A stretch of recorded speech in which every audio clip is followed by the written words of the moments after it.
Democrat Joe Biden seems to be close to taking over the keys to the White House. This after taking the lead in Pennsylvania, Georgia, Nevada and Arizona. If he wins, he'll enter the Oval Office in January, but incumbent Donald Trump continues to threaten the process with legal challenges. Washington correspondent Simon Marks has the latest update for us. Simon, great to speak to you. Are these legal threats from Donald Trump just that, threats, or have legal processes been instituted, and do they have any merit? Well, at the moment, they appear to be mostly legal threats. The Republicans have indeed tried to bring some legal action in some courts. One case was thrown out peremptorily by the judge in Georgia after the lawyer for the campaign could not produce a single shred of evidence in the courtroom to justify the case that the Trump campaign was trying to build. Similarly, a case was thrown out in Pennsylvania, although they made some headway with one move at the U.S. Supreme Court to tell the state of Pennsylvania that it needs to store all the ballot papers safely. Now, the state was going to do that and was doing that anyway, but the ruling from Supreme Court Justice Samuel Alito certainly formalizes that process. But look, we're in an absolutely astonishing position here now. Within hours, as the Pennsylvania votes continue to be counted, Joe Biden will become the president-elect of this country. It's not in doubt now. He's building up an unassailable lead in Pennsylvania as all the postal votes are counted, including military votes that last night were 3-1 in his favor in several counties in Pennsylvania. So the die is cast. Joe Biden told people last night once again to be patient.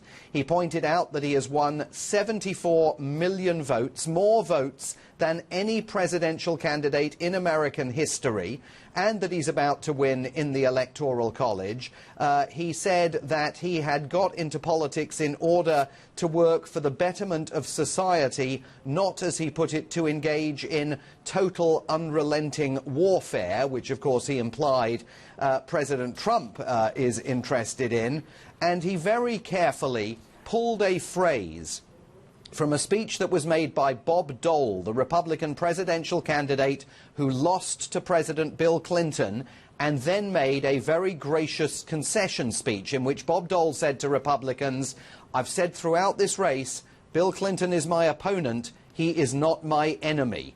And we heard exactly that cadence used in Joe Biden's speech last night, where he said, this is all about uniting as a country. We are opponents, but we are not enemies. Really throwing the gauntlet down to Donald Trump and saying, you know, if you've got legal grounds for trying to overturn these results, show us the evidence, show the evidence in court, and try to advance those legal claims. But so far, President Trump is doing none of that, other than again on Twitter today in a whole slew of Twitter messages within the last hour, again making completely unfounded and unsubstantiated claims. In one message he says that everyone thought Pennsylvania was easily won on election night by his campaign. Nobody thought Pennsylvania was won on election night. I mean, if he did, he was the only person in the United States who thought Pennsylvania was easily won, and we know it wasn't won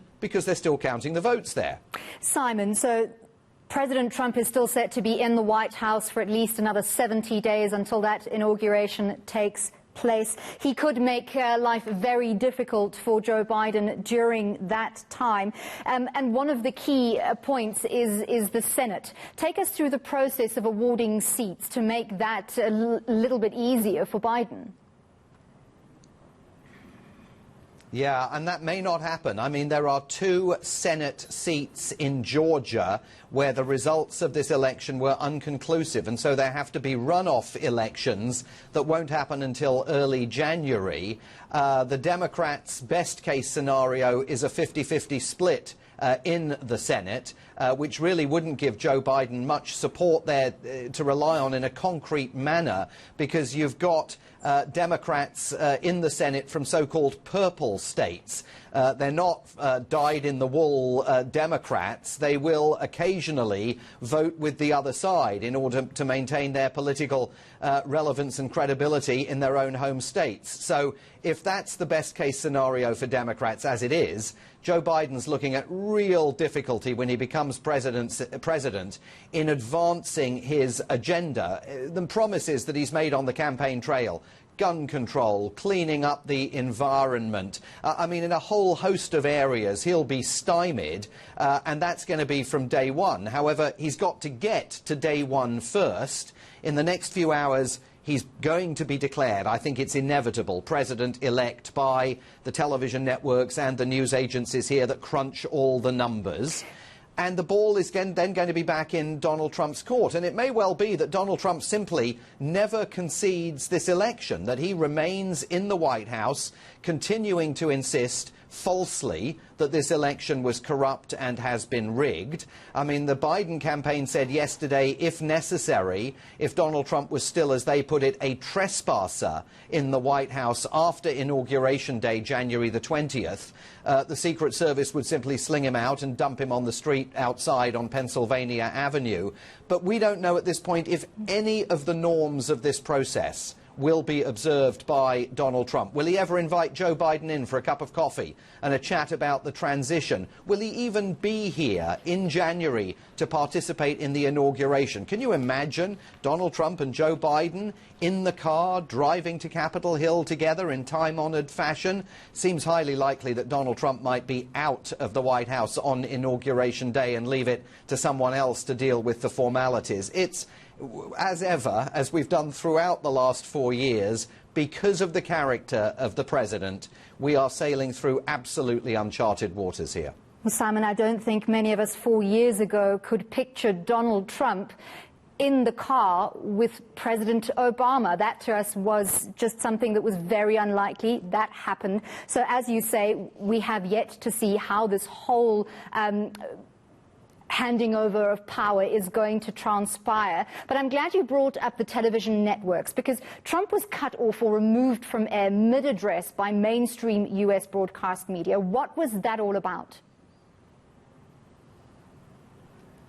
Well, I think that was the point of no return in terms of the relationship between Donald Trump and the broadcast media. He waited until 6:30 at night here to make his remarks in the briefing room of the White House. The first public remarks that he had made since the election night appearance, when he falsely claimed that he had won the election. 6:30 at night is right in the middle of the main evening news broadcasts on ABC, CBS and NBC. And they saw the president make his central point, which was that he believed that he'd won the election and it was all fraud and the Democrats were stealing it. They could see that he was not offering any substantiation for that claim, and they decided to pull him off the air on the basis that he was not trafficking in facts. He was trafficking in what one Donald Trump advisor used to call alternative facts. So they said enough is enough. USA Today, the newspaper, was putting the live stream of his comments out on their website. They not only pulled the live stream from the website, they then erased it from the website. You can't find it there anymore.